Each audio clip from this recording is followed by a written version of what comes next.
Good morning. The day has finally, officially arrived. The general election campaign that will decide the government and the 650 people who are going to represent you in Parliament for the next few years formally kicks off today. Boris Johnson, any moment now, we're told, is about to head from 10 Downing Street to Buckingham Palace for an audience with the Queen.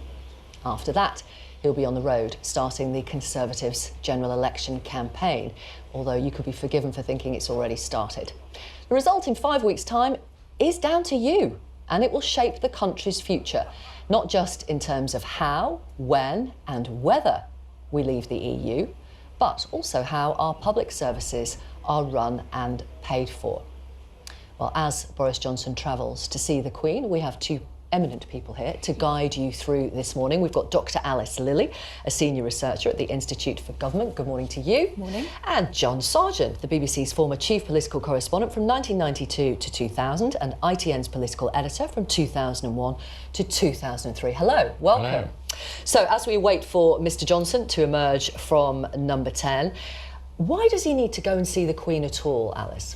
This is mostly a courtesy and a kind of formality. So Parliament was dissolved at 1 minute past midnight overnight, and he is essentially going to let the Queen know that Parliament has been dissolved. And that means closed down. Parliament has been closed down. Exactly, and that there will be an election on December the 12th, just in case she wasn't already aware. Right. How might that conversation go, John, between the two of them? Well, obviously what they won't do is say, can we have an election or anything like that. I suspect so they don't the ask Queen, her permission? No, the Queen she's a master of small talk. So the chances are, here's Boris coming out Here he is. Right, we mustn't call him Boris, we're Prime Minister. Yes. And he is still the Prime Minister. He's still the despite Prime Minister. The fact that Parliament has been dissolved. And the ministers are still ministers. Yeah. And the country, this is obviously where the Constitution works so well. There's no question of, oh, there's no government. Yes, there is a government. They're all there. They're all working. Yes. So he's in the official car on the way to Buckingham Palace. I mean, are they on their own, the Queen and Boris Johnson, when they meet together? Is she going to say, is she going to bring up that Supreme Court ruling, or will it be very formal and wonderful small talk? I would have thought it's more likely to be small talk. If I was advising the Queen, unlikely, very unlikely. No, I'd just say something like, how much time will you spend in London during the campaign? It's that kind of question. You know, will you be going? You'll be going obviously around the country. Do you think it makes a difference it being a winter campaign? Those are the sort of areas that if one was eavesdropping, you'd expect rather than anything that was contentious. Yes. They don't want to have an argument about anything, not at this stage. And that's the joy of it. They'll play their part, he will play his part, she will play hers, and it can be either sort of formal or informal, but the Queen can never be asked a question, so he won't be asking her questions, she'll be asking him questions. The Prime Minister making his journey to Buckingham Palace, how well do they know each other? He's only been Prime Minister since July. Not very well, but they did spend, you know, they've been there for the weekend, haven't they? He went to Balmoral with his girlfriend, so they know that, and she would of course have known of him for a long time. She would have seen him, she'd have heard about it, and he'll find, and she'll be terrific at talking to him. She's got to know him. He may be the Prime Minister for a long time. He's very short Prime Minister at the moment. They won't have spent that much time on formal business. But she'll want to get on well with him, and this is a tremendous conduit for her. And fun, I should think. She probably just enjoys that. And it'd be fun with her, I should imagine. We heard a lot about prorogation, about the suspension of Parliament recently. What is the difference between that and this formal dissolution, this formal closing down of Parliament ahead of an election?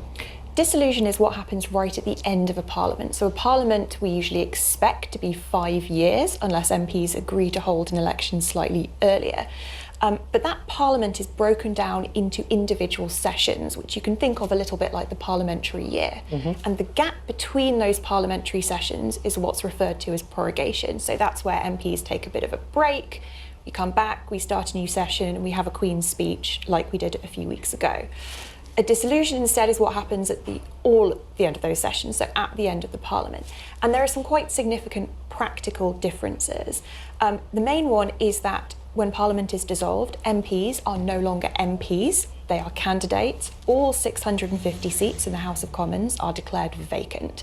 That doesn't happen at prorogation. Yeah. MPs continue in the role. The other big difference is that bills that are going through Parliament at prorogation can sometimes be carried over between different parliamentary sessions and keep going. That cannot happen when Parliament is dissolved. So any bills that were before Parliament at 1 minute past midnight and that had not got through all their stages and made it into law will fall. And any new government that might want to pick those up again after the election will have to start from the beginning. Right. We talked a lot on this programme about the domestic abuse bill, which was going through Parliament, so that's gone, and we have to see what the makeup of Parliament is, what the makeup of the government is, to see if it will be picked up again. 3 elections in 5 years, John, in this country, that is pretty unusual. Is this going to be an historic election?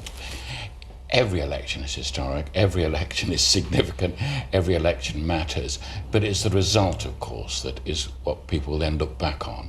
So they will then rewrite the history of the campaign on the basis of what the result was. And the official car going into Buckingham Palace. This is going to be particularly interesting when the result comes through. We could end up in much the same position as we are now. Minority government, Tories not being able to command a majority, or it could be quite different. Our system usually expects quite a rapid change. So a small change in the votes and suddenly an enormous difference in the number of seats.